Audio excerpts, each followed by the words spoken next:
కాకరకాయ కారం పొడి కేజీ, కాకరకాయ 2 కప్పులు కరివేపాకు తీసుకుంటున్నానండి. కాకరకాయ గీరి కడుక్కొని ముక్కలు కోసుకుని పక్కన పెట్టుకున్నాం. 10 వెల్లుల్లిపాయ రెబ్బలు, 2 చెంచాల కారం, 1 చెంచా జీలకర్ర వేసి బాగా దంపుకొని వేయించిన 100 గ్రాముల పల్లీల పొడి కూడా వేసి మొత్తం కలిపి పక్కన పెట్టుకుందాం. 1 లీటర్ ఆయిల్ పోసుకుని కాకరకాయ కరివేపాకు 2 బ్రౌన్ కలర్ వచ్చే వరకు వేయించుకోవాలి. అస్సలు మాడిపోకూడదండి, బ్రౌన్ కలర్ వచ్చే వరకు బాగా వేయించుకోవాలి.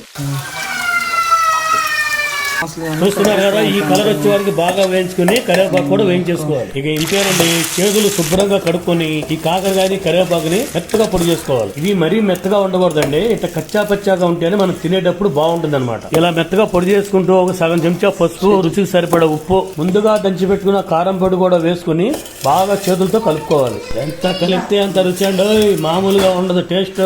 ఇదంతా ఒక గిన్నెలో తీసుకొని వేడి వేడి అన్నంలో ఒక ముద్ద కలుపుకొని తింటే అబ్బా స్వర్గమే.